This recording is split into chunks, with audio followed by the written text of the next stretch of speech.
오랜만에 가족들이 다 모여서 식사를 하고 있었습니다. 참 사람 인생 모르는 일이라고 내가 일이 될 줄 어찌 알았겠는가. 그때 우리가 결혼한다고 했을 때 참 말도 많았었는데 내가 사람 보는 눈이 있었던 거지. 우리 남편 같은 사람이 세상 천지에 어디 있겠어? 그러게 그때 형 얼굴만 보고 무서워서 엄마 등 뒤에 숨기 바빴는데 지금 생각해보면 내가 참 철이 없었어. 형부 아니었으면 지금쯤 우리가 어찌 되었을까 하는 생각까지 들어. 형부 항상 감사해요. 저희가 이 은혜 평생 갚으면서 살게요. 여동생의 눈시울이 붉어졌습니다. 처제, 그만해도 돼. 나도 우리 어머니랑 단둘이 살다가 이렇게 좋은 처제랑 처남이 생겨서 얼마나 좋았는데. 그러니까 앞으로는 그런 말 하지 마. 우리 지금처럼만 잘 지내자고. 매형이 가족들을 불러 모아 식사를 하는 내내 가족들의 표정은 더할 나위 없이 행복해 보였습니다.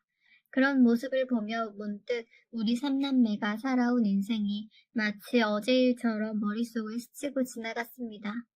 우리 누나는 버스 안내양이었습니다. 누나는 20살 무렵부터 버스 안내양을 시작했습니다. 어려운 집안 형편으로 인해 누나에게는 선택의 여지가 없었거든요. 여동생이 세상에 나온 지 얼마 되지 않아 아버지가 막노동을 하시다가 세상을 떠나셨으니까요.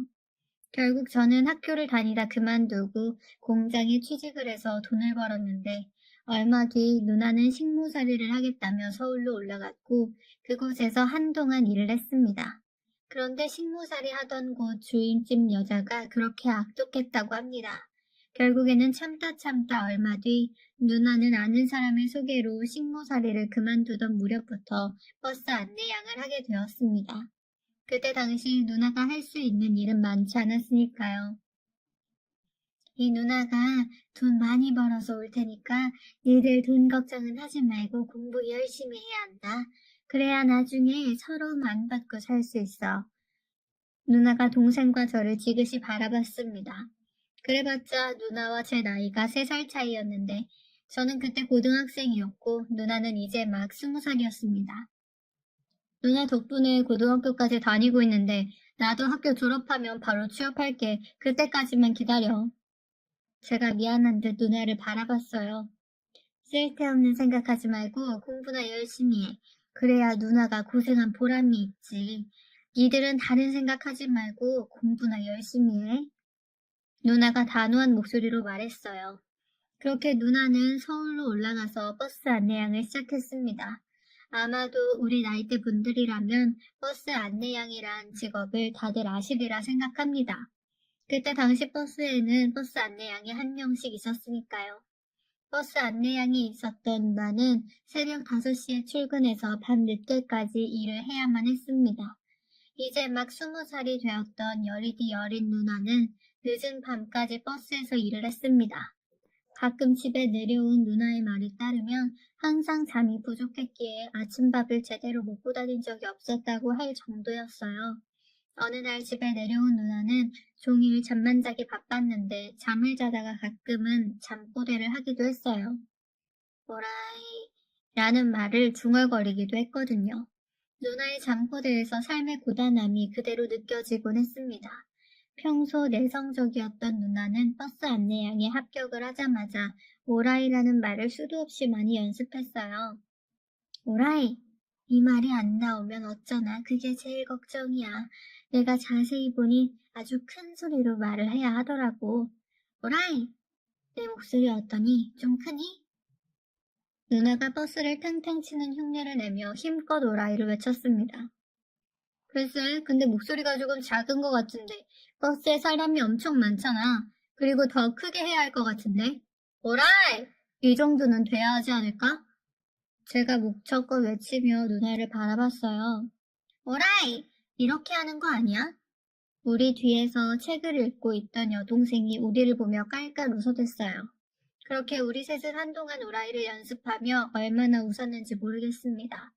작은 방에 앉아서 셋이서 깔깔거리며 웃던 그때가 바로 엊그제일 같은데 벌써 우리 삼남매가 이렇게 나이를 먹었네요.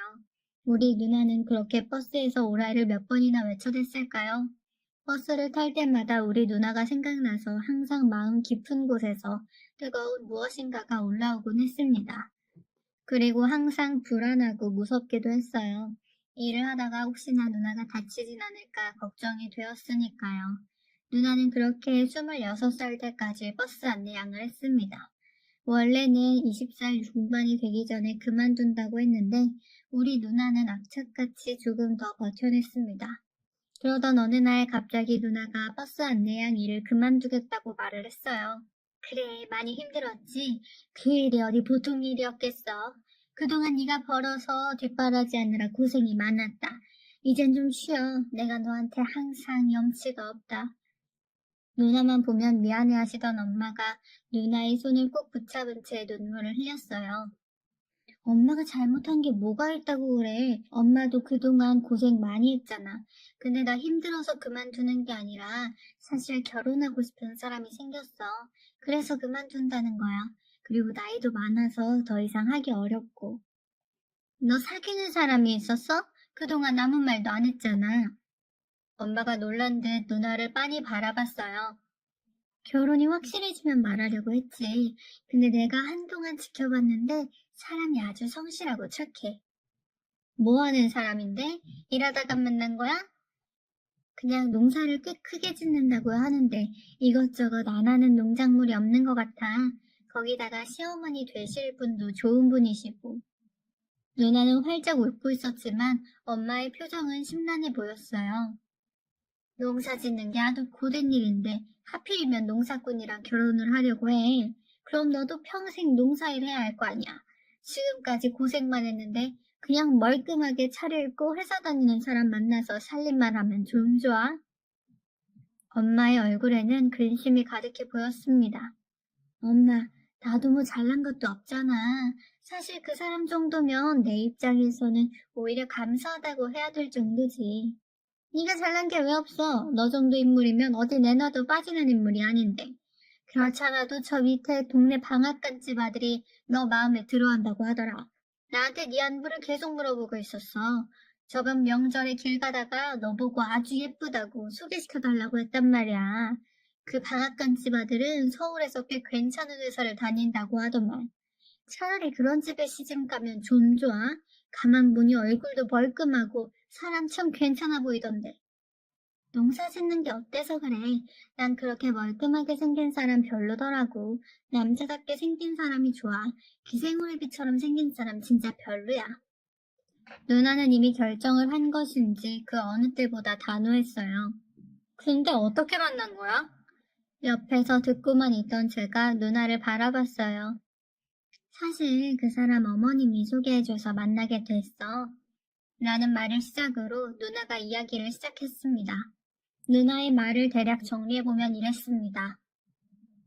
버스 안내양으로 오라이를 외치며 바쁘게 일을 하고 있던 어느 날 우리 엄마 연세쯤 되어버리는 아주머니 한 분이 버스에 타셨다는데요.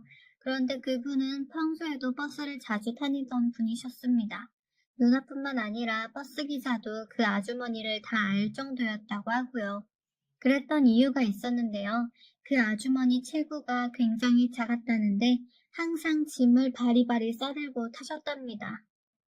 어휴, 오늘도 한 짐 가지고 타는구만. 저번에는 김치 냄새를 풍기더니 오늘은 뭔 짐이 이렇게 많아 그래? 버스기사 아저씨가 아주머니를 보며 투덜거리기 일쑤였다고 합니다. 하지만 누난 항상 그렇듯 방긋 웃으며 아주머니에게 인사를 했다고 하네요. 아주머니 오늘도 가시는 거예요? 오늘도 짐이 참 많으시네요. 제가 좀 들어드릴게요. 여기 앉으세요. 고마워, 김양. 내가 김양만 보면 하루 종일 기분이 좋아. 정말요? 저도 아주머니만 보면 우리 엄마 생각이 나서 기분이 좋아요. 그리고 저번에 해주신 멸치조림이랑 볶음김치 정말 잘 먹었어요. 너무 맛있는 거 있죠? 우리 엄마도 볶음김치 잘 하시는데 엄마 생각이 났어요. 그 아주머니는 일주일에 몇 번씩 짐을 바리바리 싸서 친정 어머님을 뵈러 가시곤 했다는데요. 아주머니 남동생 내외가 어머님을 모시고 계셨기에 미안한 마음에 늘 그렇듯 어머니께서 좋아하시는 반찬이나 먹을 것들을 가지고 자주 찾아뵌다고 했어요. 그러다가 누나랑 가까워지게 되었는데 누나가 항상 상냥하게 인사해주고 짐도 들어드리고 해서 누나를 예쁘게 보셨다고 합니다. 그 뒤 누나에게 가끔 반찬도 싸다 주시고 과일도 주시고 그랬다고 하네요. 누나도 그런 아주머니가 싫지 않았기에 친하게 지냈고요. 그런데 그 아주머니에게 다 계획이 있었던 것 같습니다. 아주머니에게는 농사를 짓는 아들이 한 명 있었다는데 그 아들과 우리 누나를 이어주기 위해 그렇게 애를 썼던 모양입니다. 그날도 여느 날과 마찬가지로 누나가 아주머니와 반갑게 인사를 나눴는데요. 저의 김양, 혹시 사귀는 사람 있어? 저요? 아니요. 새벽 5시에 출근해서 밤늦게까지 일하는데 제가 누굴 사귀겠어요? 누나가 수줍게 웃었다고 하네요. 그래, 그럼 마침 잘 됐네. 저기 말이야. 왜 나한테 아들이 하나 있다고 했잖아. 네, 아드님 착하다고 입이 닳도록 말씀하셨잖아요. 그때까지 아주버니의 마음을 눈치채지 못한 듯 누나가 빙그레 웃었다는데요. 그래, 우리 아들이 엄청 착하고 그렇게 성실할 수가 없어. 그런데 말인데, 김양 혹시 우리 아들 만나볼 생각 없어? 아주머니가 단숨에 누나에게 말을 했답니다. 네? 아주머니 아드님을요? 그래, 내가 그동안 김양을 꽤 오래 봤잖아. 근데 보면 볼수록 사람이 딱 마음에 들어. 아무리 봐도 우리 아들하고 잘 어울릴 것 같아. 그러니까 우리 아들 한 번만 만나봐. 밥이나 먹는다고 한번 생각하면 되잖아. 아주머니가 간절한 눈빛으로 누나를 바라봤습니다. 하지만 누나는 머릿속이 복잡해질 수밖에 없었다는데요. 누나가 결혼을 하고 나면 우리 학비부터 이래저래 걸리는 게 한두 가지가 아니었기 때문에 걱정이 되었답니다. 그랬던 누나가 처음에는 정중히 거절을 했지만 그 뒤로도 아주머니가 누나에게 지속적으로 부탁을 했답니다. 결국 누나는 그동안 아주머니와 친분도 있고 하니 밥이나 먹고 오자 하는 마음으로 아주머니 아들을 만났답니다. 그런데 생각보다 말도 잘 통하고 사람이 그렇게 진국일 수가 없었더라네요. 그렇게 만나다 보니 결혼까지 생각하게 되었고요. 완전 러브스토리네. 누나가 마음에 들면 난 찬성이야. 우리 누나 마음에 드는 사람이면 분명히 괜찮은 사람일 거야. 제가 누나를 보며 활짝 웃었어요. 누나 말대로 매형은 참 좋은 사람이었어요. 인상이 조금 우락부락 보이는 것 빼고는 말이죠. 여동생은 그런 매형이 무섭다며 한동안 눈도 못 마주칠 정도였으니까요. 특히나 이모들이 매형을 아주 대놓고 무시하기 바빴는데요. 너 정신 똑바로 차려. 생긴 게 무슨 산유적같이 생긴 게 어디 볼 것도 없구만. 거기다 홀어머니에 농사 짓는 사람이 뭐가 좋다고 결혼을 한다는 거야. 네 팔자도 참 사납다. 가만 보니 지 팔자 지가 꼰다고 네 팔자는 계속 그러고 살 팔자인가 보다. 우리 딸 봐라. 회사 다니는 남자 만나서 살림만 하며 잘 살잖아. 하긴 버스 안내양했던 네가 그런 남자를 어떻게 만났겠니? 농사꾼 정도면 아주 딱이긴 하네. 라는 막말도 했으니까요. 하지만 누나는 그저 웃어 넘길 뿐 어떠한 말도 하지 않았어요. 그 뒤 누나는 매형과 결혼을 했습니다. 결혼 후 농사를 짓기 시작한 누나는 매번 농작물들을 보내왔어요. 거기다 매달 일정 금액의 돈도 같이 보내왔습니다. 누나와 매형은 그렇게 우리가 학교를 졸업하고 취업을 할 때까지 묵묵히 뒷바라지를 했습니다. 그 은혜는 평생을 갚아도 갚을 수가 없을 정도입니다. 동생과 저는 그렇게 학교를 졸업한 뒤 동생은 회사원이 되었고 저는 은행에 취업을 했습니다. 첫 월급으로 매형과 누나의 선물을 준비해서 찾아갔는데 매형과 누나는 어찌나 좋아하시던지 그 모습이 평생토록 잊혀지지가 않습니다. 취업을 한 동생과 저는 돈을 모아서 얼마 뒤에 매형에게 드렸어요. 큰 돈은 아니었지만 조금이나마 은혜에 보답하고 싶었거든요. 하지만 매형은 절대 돈을 받지 않았습니다. 내가 동생비 학비 좀 도와준 건데 그걸 받는 형이 어딨어? 됐으니까 장모님한테 보내드려. 그리고 처남이랑 처제는 장모님 고생하신 거 절대 잊으면 안 되는 거 알지? 우리 괜찮으니까 항상 장모님 잘 챙겨. 라는 말을 할 뿐이었어요.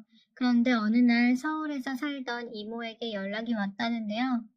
이번에 니들 이모 생일 때 사촌 누나 집에서 다 같이 밥 한 끼 먹자고 하더구나. 이모가 니들 전부 다 왔으면 하던데 다들 올 수 있는 거지? 엄마가 제 눈치를 보며 물었어요. 우리도 가야 해? 이모가 우리를 왜 부르겠어? 가봤자 또 우리 누나랑 매형한테 뭔 소리나 하겠지. 이모는 도대체 왜 그런지 모르겠어. 사촌 누나 매형도 딱히 잘난 것도 없더만. 제가 잔뜩 인상까지 쓴 채 말했어요. 그럼 엄마 혼자 가란 말이야? 그건 좀 그렇잖아. 내가 자식이 없는 것도 아니고 니들 이모가 그러는 거 하루 이틀도 아니고 그냥 모른 척해. 엄마가 계속해서 제게 부탁을 했어요. 그런 엄마의 부탁에 결국 우리 삼남매는 선물까지 준비해서 사촌 누나 집으로 갔습니다. 우리 사유가 내 생일이라고 이렇게나 많이 준비하지 않았겠어? 많이들 먹어. 특히 순복이 너는 시골에서 농사 짓느라 이런 거 한 번도 못 봤지? 이게 요즘 새로 나온 방울토마토라는 건데 엄청 비싼 거야. 조그만 게 맛도 좋고 먹기도 편하고 아주 좋아. 내가 이걸 좋아한다고 하니까 우리 사위가 책 사주지 뭐야. 자, 너도 먹어봐. 이모가 누나에게 방울토마토를 건넸어요. 진짜 맛있네요. 그동안 큰 토마토만 먹어봤는데 이런 것도 있었구나. 누나가 신기한 듯 방울토마토를 바라봤어요. 그치? 이런 건 시골에서 보기 힘들긴 하겠다. 역시나 이모는 우리를 실망시키지 않았는데요. 밥을 먹는 내내 사촌 누나 매형 자랑을 하면서 은근슬쩍 우리 누나 부부를 무시하는 말을 서슴지 않았거든요. 그렇게 식사를 끝내고 사촌 누나 집을 나서면서 제가 엄마에게 짜증을 냈습니다. 이러니까 오고 싶지 않은 거야. 엄마는 이 먼 곳까지 우리를 왜 굳이 데리고 온 거냐고. 아무튼 이모 때문에 진짜 마음에 안 들어. 미안하다. 그래도 가족이잖니. 이모가 말은 그렇게 해도 나쁜 사람은 아니니까 니들이 이해 좀 해. 엄마가 안절부절 못한 채 우리를 바라봤어요. 그런데 그날 이모의 생일잔치로 인해 엄청난 일이 일어났습니다. 참 사람 인생이라는 것이 어떻게 될지 아무도 모른다고 했던가요? 평소 많이 똑똑하고 눈썰미가 좋았던 누나는 그날 생일상 위에 올라왔던 방울토마토를 유심히 눈여겨보고 있었던 모양입니다. 그러니까 방울토마토가 누나의 머릿속을 번뜩하고 스쳐 지나갔던 것이죠. 그때 집으로 들어간 누나는 매형을 붙들고 방울토마토 농사를 지어보자고 설득하기 시작했습니다. 처음에는 매형이 펄쩍펄쩍 튀었지만 누나는 그렇게 방울토마토에 대해 공부하기 시작했습니다. 그때쯤 제게도 수시로 전화를 해서는 지금 백화점에 방울토마토 가격이 얼마인지 확인 좀 해달라 해서 이것저것 많이도 물어봤어요. 그렇게 방울토마토에 빠진 듯한 저희 누나는 매형을 꼬셔서 방울토마토 농사 짓는 곳을 직접 방문까지 할 정도로 열정적이었어요. 그러다 어느 날은 누나가 제게 연락을 했었는데요. 우리 당분간 그 방울토마토 짓는 곳에 가서 직접 배워볼까 해. 그 사장님이 그러는데 이거 잘만 하면 돈이 어마어마하게 된다고 하더라고. 여기서 농사 지어봤자 항상 거기서 거기고 가서 배워보려고. 이참에 방울토마토로 바꿔보려고. 그런데 제 입장에서는 걱정이 될 수밖에 없었어요. 누나 근데 잘 알아보고 하는 거 맞지?